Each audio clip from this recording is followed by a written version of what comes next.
दिन अखबार संपादकीय ऑडियो में आपका स्वागत है। राजस्व हिस्सेदारों को लेकर राज्य की नाराजगी। विकसित भारत का लक्ष्य राशि सहारा। अब आर्टिकल विस्तार से। राजस्व हिस्सेदारों को लेकर राज्य की नाराजगी। दैनिक भास्कर। पिछले कुछ वर्षों से राजस्व के बंटवारे में राज्यों की लगातार घटती हिस्सेदारी के आरोप के साथ कांग्रेस शासित कर्नाटक के सीएम ने बुधवार को और गुरुवार को वामपंथी केरल सरकार के सीएम ने धरना दिया। लगभग सभी विपक्ष शासित राज्य टैक्स राजस्व में अपनी हिस्सेदारी को लेकर नाराज हैं और कोर्ट में जा चुके हैं। नाराजगी का दूसरा और तात्कालिक कारण है केंद्र द्वारा नेट बोरोइंग सीलिंग में राज्यों की पीएसयू द्वारा लिए गए कर्ज को भी जोड़कर कर्ज की सीमा तय करना। ममता सरकार ने अक्टूबर में धरना देते हुए इसे वित्तीय संघीय आतंकवाद बताया था। केंद्र का मानना है कि कई राज्य अपनी पीएसयू के जरिए कर्ज ले रहे हैं, जहां 13वें वित्त आयोग ने कुल राजस्व में राज्यों का हिस्सा 32% रखा था। 14वें वित्त आयोग ने इसे बढ़ाकर 42% और 15वें ने भी इसे 41% जम्मू कश्मीर के राज्य न रहने के कारण करार दिया था।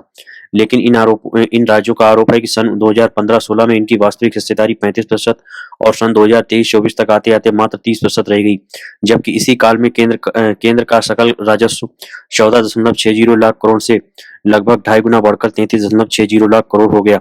ये राजस्व जहां आर्थिक संघवाद की दुहाई दे रहे हैं, वहीं केंद्र इसे अखंडता के खिलाफ उत्तर दक्षिण विवाद बता रहा है। विकसित भारत का लक्ष्य राशि सहारा। डॉक्टर धर्मेंद्र प्रताप सिंह।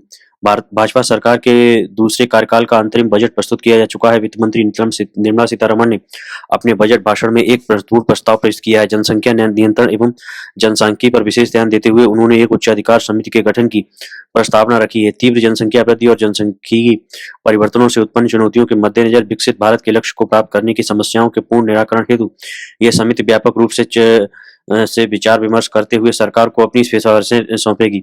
अयोध्या में राम मंदिर की प्राण प्रतिष्ठा के बाद भाजपा ने हिंदुत्व और राष्ट्रवाद से जुड़े अपने एक और मूल मुद्दे को अपनी कार्य योजना में शामिल किया है। धर्म के आधार पर जनसंख्या का असंतुलन वर्षों से भाजपा के लिए बड़ा चुनावी मुद्दा रहा है। बहुसंख्यकों की जनसंख्या के मुकाबले अल्पसंख्यकों की जनसंख्या में तेजी से हुए उभार पर सदैव आपत्ति रही है।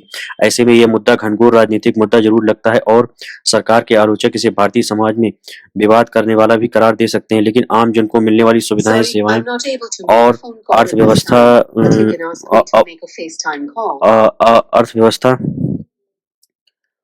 बहुसंख्यकों की जनसंख्या के मुकाबले में अल्पसंख्यकों की संख्या में तेजी से हुए उभार पर उसे सदैव आपत्ति रही है। ऐसे में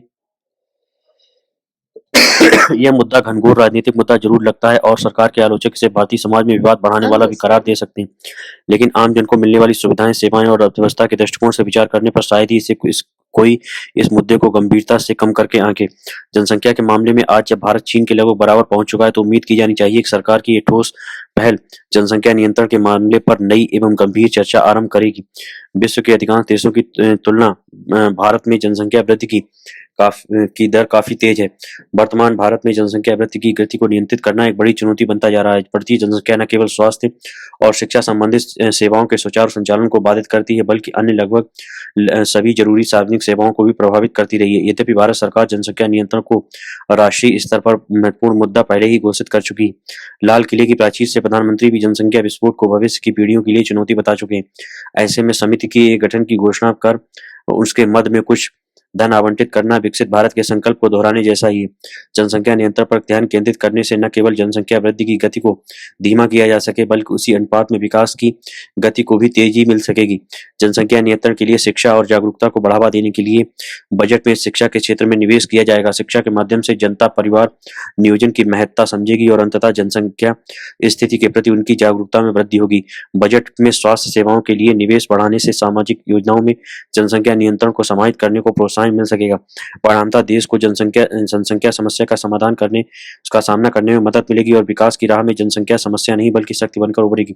लेकिन यह भी सच है कि किसी भी राष्ट्र और समाज में जनसंख्या नियंत्रण के कार्यक्रम लागू करने से सामाजिक असमानता एक समस्या भी उत्पन्न हो सकती है। जातिगत और आर्थिक आधार पर नियंत्रण के अधिक व प्रभावी होने से एक प्रकार का असंतुलन पैदा हो सकता है। जनसंख्या नियंत्रण के कार्यक्रमों को लागू करने में आवश्यक संसाधनों में कमी भी नीतियों के प्रभावी क्रियान्वयन में बाधा बनती है। इन जरूरी बिंदुओं पर विशेष ध्यान देते हुए जनसंख्या नियंत्रण के क्षेत्र में व्यापक और सर्वस्वीकृत नीतियां तैयार करने, जनसंख्या नियंत्रण की महत्वपूर्ण चुनौतियों का समाधान ढूंढने और संबंधित नीतियों एवं योजनाओं को अद्यतन करने के मंच के रूप में कार्य करने की ही समिति की सार्थकता बढ़ेगी।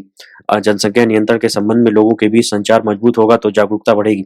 सरकार भी समस्याओं को गहराई से जान सकेगी और समर्थ नीतियां विकसित करने में सक्षम होगी। विभिन्न क्षेत्रों के विशेषज्ञ नवीनतम आंकड़ों, अध्ययन और अनुसंधान द्वारा समस्याओं का समाधान खोज निकालने में तत्पर होंगे। अनियंत्रित बढ़ती जनसंख्या की समस्या के समाधान के लिए यद्यपि सरकार ने अनेक नीतियों एवं योजनाओं को समय-समय पर अपनाया है, परंतु समय के साथ बढ़ती जनसंख्या ने भारत के समक्ष सामाजिक, आर्थिक और राजनीतिक तौर पर अनेक नई चुनौतियों भी पैदा की हैं। जनसंख्या वृद्धि दर पर नियंत्रण होने के कारण रोजगार और आर्थिक विकास में गंभीर संकट दिखाई देता है। बढ़ती जनसंख्या स्वास्थ्य सेवाएं को भी अपर्याप्त बना देती है। बढ़ती जनसंख्या वातावरणीय संसाधनों पर भी भारी दबाव डालती है। परिणामतः जल, वन्य जीवन और जलवायु परिवर्तन के दुष्प्रभाव भी दिखाई पड़ने लगते हैं। जनसंख्या की बढ़ती दर पर सरकार के प्रमुख चिंताओं में शुमार होना अपरिहार्य है। भविष्य में आने वाली चुनौतियों को समझना और उसके समाधान खोज निकालना समय की मांग है। जनसंख्या वृद्धि के कारण समाज पहले से ही अनेक आर्थिक और सामाजिक समस्याओं के साथ स्वास्थ्य सेवाओं एवं जरूरी संसाधनों की कमी की समस्याओं से भी जूझ रहा है। जनसंख्या नियंत्रण इन समस्याओं एवं चुनौतियों से दूर ले जाते हुए अनंत संभावनाओं का द्वार खोल सकता है। संबंधित नीतियां एवं कार्यक्रम भारत की समृद्धि और समानता की दिशा में आगे बढ़ने का मार्ग प्रशस्त कर सकते हैं।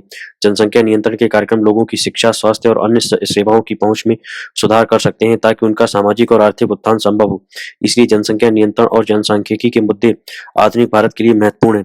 प्रासंगिक नीतियों का निर्माण करते हुए जनसंख्या विस्फोट से जुड़ी चुनौतियों का समाधान करना विकसित भारत की दिशा में सार्थक पहल होगी। धन्यवाद।